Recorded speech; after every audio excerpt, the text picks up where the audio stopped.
हो जाएगी। और इस प्रकार से मैं देख रहा हूं कि पूरे देश में एक लहर चल रही है।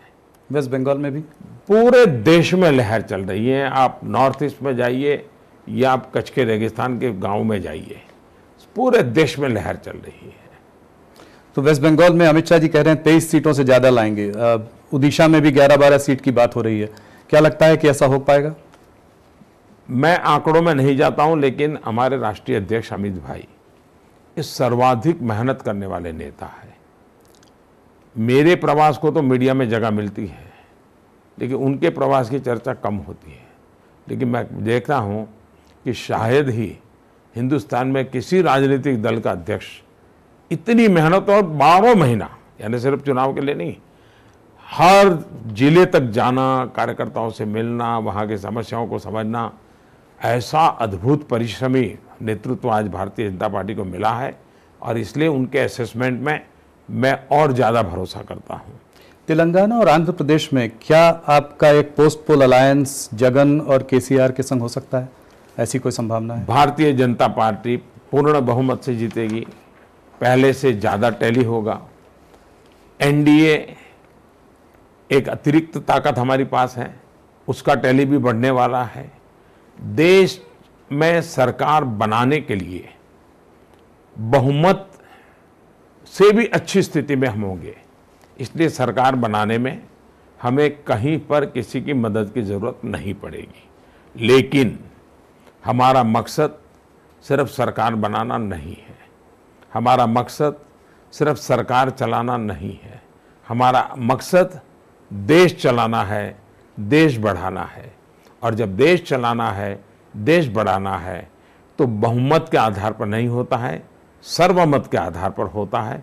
इसलिए हमारी कमिटमेंट है, हमारा ये सैद्धांतिक मत है कि एक एमपी भी किसी का चुना होगा, उसको भी हम साथ लेकर के चलेंगे।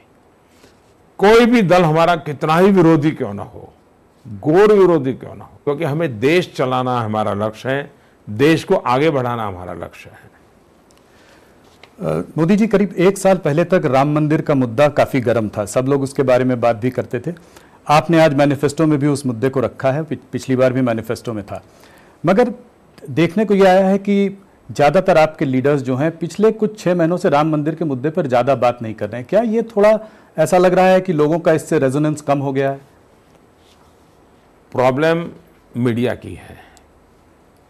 बोले तो कहते हैं आप हिंदुत्व के पास सिवाय आपके पास कोई मुद्दा नहीं है, न बोले तो आप कहते हैं कि राम मंदिर बोलते क्यों नहीं है। तो ये प्रॉब्लम मीडिया का है।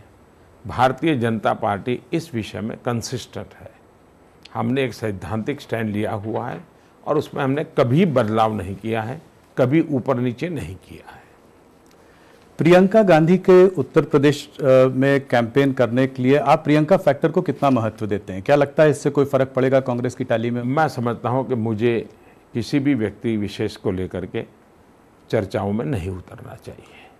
और राहुल गांधी का 2 जगह से लड़ना कैसे देखते हैं? वायनाड से उन्होंने लड़ने का फैसला लिया है। कोई भी 2 सीटें लड़ने का संविधान में व्यवस्था है, लड़ सकता है। कोई 2 सीट पे लड़े कोई बुरा चीज है, ऐसा मैं नहीं मानता हूं। लेकिन जिस स्थिति में अमेठी से भागना पड़ा है, मुद्दा चर्चा का विषय अमेठी से भागना पड़ा वो है जो दशकों से एक परिवार की विरासत रही है। वहां से भागने के लिए मजबूर होना ये चर्चा का विषय है। आपने गांधी परिवार पे काफी हमले किए हैं पिछले 4-5 सालों में। जी नहीं, मैंने कभी नहीं किया है। मैं वंशवाद का सैद्धांतिक विरोध करता हूं। व्यक्तिगत मैंने कभी किसी पे हमला नहीं किया। और इसलिए इस प्रकार से कोई सिंपैथी गेन करने के लिए मोदी हमारे साथ ये कर रहे हैं, मोदी हमारे साथ, मेरा कोई विरोध नहीं है। सैद्धांतिक विरोध है। वंशवाद भारत के लोकतंत्र के लिए खतरा है। और ये मैं नहीं कह रहा हूं, बाबा साहब आम्बेडकर ने अनेक बार इस बात को कहा है और मैं बाबा साहब आम्बेडकर के प्रति बहुत श्रद्धा रखने वाला व्यक्ति हूं। करप्शन पर भी आपने उन पर बहुत उंगली उठाई है पिछले सालों में। करप्शन पर उंगली मैंने नहीं उठाई है। करप्शन हमारा मुद्दा है। अब जैसे कल भोपाल में हुआ, भ्रष्टनाथ कुछ भी बोल दें, इससे बात बनती नहीं है। क्या भ्रष्टाचार के खिलाफ एक्शन लेना चाहिए नहीं चाहिए? आप मुझे बताइए, नेशनल हेराल्ड का केस ये क्या हमारे समय हुआ था? लालू यादव का केस क्या हमारे समय हुआ था? हमने जो प्रक्रियाएं ठंडे बस्ते में डाली गई थी, हम मानते हैं जो चीजें हैं उसको कानूनी तौर पे आगे बढ़ना चाहिए। अब उसको जमानत पे आना पड़ा तो गुनहगार को जमानत पे आना पड़ता है। मैं कौन होता हूं उनको कहने वाला? उन्होंने गुनाह किया है इसलिए जमानत पे घूम रहे हैं, माँ बेटा दोनों। आपने सरदार वल्लभ भाई पटेल के कंट्रीब्यूशन के बारे में बहुत सारी बातें की हैं, तमाम लीडर्स के कंट्रीब्यूशन के बारे में बात की है। पंडित जवाहरलाल नेहरू के बारे में आपका क्या विचार है? मैं लाल किले पर से बोला हूं और देश का पहला प्रधानमंत्री हूं जो बोला हूं, इसके पहले किसी ने बोला नहीं है। मैं पार्लियामेंट के फ्लोर पर बोला हूं कि देश आज जहां पर पहुंचा है सभी सरकारों का कोई न कोई योगदान है, हर राज्य सरकार का भी कोई न कोई योगदान है। उन